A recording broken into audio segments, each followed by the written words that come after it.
दुनिया के तीखे कोड़ों से, कष्टों के लाख थपेड़ों से, कहीं बिखर न जाओ तुम जो बिखरे पंछी पेड़ों से।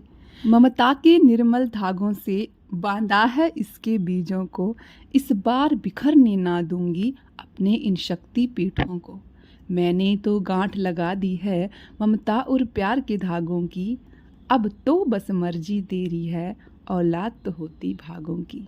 हेलो ऑल प्लांटोहॉलिक्स, कैसे हैं आप? मैं एक बार फिर से हाजिर हूं आपके सामने अपने अडेनियम प्लांट के सीड पोट के एक न्यू अपडेटेड वीडियो के साथ। इस सीड पोट का मैं वीडियो स्टार्टिंग से लेकर आपके सामने चल रही हूं, कैसे मैंने इसको ग्रो किया, कैसे मैंने इसको बाद में इसकी केयर करनी है, कैसे इसको किस समय पे बांधना है। और अब टाइम आ गया है सीड हार्वेस्टिंग का। जी हाँ, इस छोटे से पौधे ने मुझे बहुत सारे सीड दिए, इतने बहुत तप किया है। देखिए, इसने अपनी ग्रोथ बिल्कुल रोक दी थी। जिस प्रकार एक माँ अपने बच्चे को पालती है, अपने पेट में सारा पोषण उसको देती है और लास्ट तक आते आते खुद बिल्कुल सूख जाती है, लेकिन बच्चा बहुत ही हेल्दी होता है। उसी तरीके से इस पौधे के त्याग को देखकर मेरा भी मन भर जाता है कई बार कि इसका जो स्टेम है वो बिल्कुल भी ग्रो नहीं हुआ है, बिल्कुल भी मोटा नहीं हुआ है, लेकिन इसके सीड पोर्ट दिन ब दिन अच्छी तरह से ग्रोथ कर रहे हैं। अब मैं बहुत एक्साइटेड हूँ ये देखने के लिए कि इसके सीड्स जो है वो कैसे बने हैं। इस फली को मैंने तब तक इस पेड़ से नहीं हटाया था जब तक ये अपने आप टूट करके इससे अलग नहीं हो गई है। फलियाँ पूरी तरह से सूख जाने के बाद इस तरह से हमें उनको पेड़ से हटा लेना है और धागों को निकाल करके देख लेना है। और फलियाँ तोड़ने के बाद भी मैंने उसको कम से कम 1 हफ्ते तक धूप लगाई है, ताकि बीज जो है वो बिल्कुल भी उसके अंदर कच्चे ना रहें। और मैंने धागे ऐसे हटा लिए हैं धीरे धीरे करके। और ये देखिए, मैं पहली बार किसी अडेनियम के सीड पोट को ऐसे ओपन करके देख रही हूँ। मेरे लिए बहुत ही विहंगम दृश्य है, ये बहुत ही प्यारा है।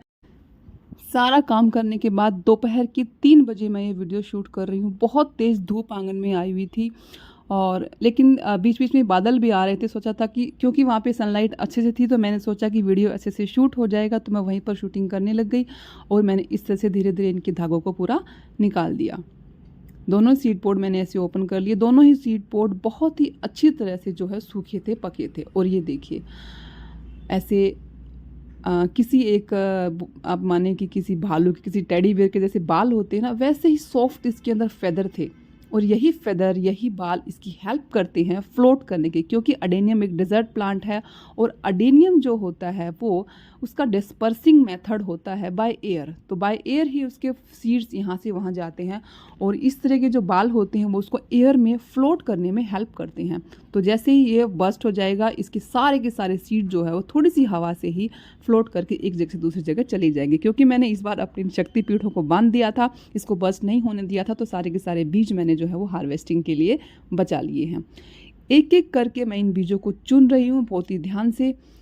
और मुझे लगा था कि जल्दी ही ये काम हो जाएगा, लेकिन जैसे ही मैंने इनको ओपन किया, इसके अंदर मतलब अथाह बीज मुझे मिले। मुझे लगा मुश्किल से 10 या 20 बीज मिलेंगे, लेकिन इतने बीज मिलेंगे आप लास्ट तक देखिए, आप सोच भी नहीं सकेंगे। 2 सीड पोट के अंदर इतने सारे बीज मुझे मिले हैं। अब ये सारे बीज इतने हेल्दी और इतने सारे मुझे कैसे मिले, इसका वीडियो तो आपको जो मेरे पीछे के वीडियो हैं उन्हें फॉलो करने पे ही मालूम चलेगा इसकी सच्चाई, तो कि कैसे मैंने 4 महीने तक इस प्लांट की केयर करी है। इसको पानी की, इसकी धूप, गर्मी, बरसात, हर चीज़ की केयर मैंने इसकी की है। और इस तरीके से मैंने धीरे धीरे करके ये बीज निकालने शुरू कर दिए हैं। ये देखिए, एक ही जगह पे कई सारे बीज इसमें मिल रहे हैं। अडेनियम के प्लांट के सीड हार्वेस्टिंग का मेरा ये पहला एक्सपीरियंस था। मैंने इससे पहले काफ़ी सर्च की थी, तो उसके बेस पे ही मैंने इस बीज को पकाया था, इस सीड पोड को पकाया था।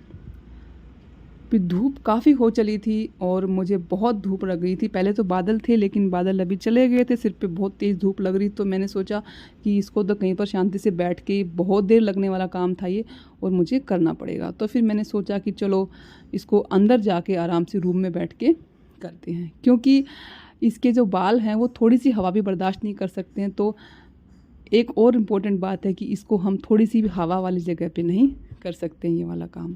अंदर बैठ के मैंने पंखा बंद करके ये काम किया, और गर्मी से बहुत बुरी हालत हो गई थी सारे बीज चुनते चुनते। अभी तक देखो मैंने सिर्फ 1 सीड पोड के ही बीज निकाले हैं, दूसरा सीड पोड अभी बचा हुआ है। और ये देखिए, लुक एट दिस, मतलब इतने सुंदर लगते हैं एकदम, जैसे फर होता है ना, लगे मैं तो मिंट के कंबल होते हैं बिल्कुल उसके जैसा सॉफ्ट और मुलायम थे ये हेयर्स इसके। और पर इतने ही लाइट भी थे। अगर हम ज़ोर से थोड़ा सांस भी ले लेंगे तो भी सांस से भी ये उड़ के चले जाएंगे, इतने लाइट थे। धीरे धीरे करके मैंने लगभग सारे के सारे ये हार्वेस्ट कर लिए। अभी मैं आपको नेक्स्ट वीडियो में बताऊंगी कि कैसे इनको बोया जाता है और सारे के सारे बीजों से हम कैसे न्यू प्लांट्स बना सकते हैं। निकालने के बाद भी मैंने एक दिन के लिए इनको धूप में रख दिया है ताकि इनकी नमी पूरी तरह से सूख जाए और मुझे कम से कम 120 से 150 बीज मिले हैं। वडेनियम प्लांट की सीड हार्वेस्टिंग का मेरा ये पोएटिक वीडियो आपको कैसा लगा बताने के लिए प्लीज़ कमेंट करें, शेयर करें, लाइक करें एंड सब्सक्राइब तो कर ही दें मेरे चैनल को बहुत सारे ऐसे इंटरेस्टिंग वीडियोस को देखने के लिए। And happy planting, bye, thank you for watching.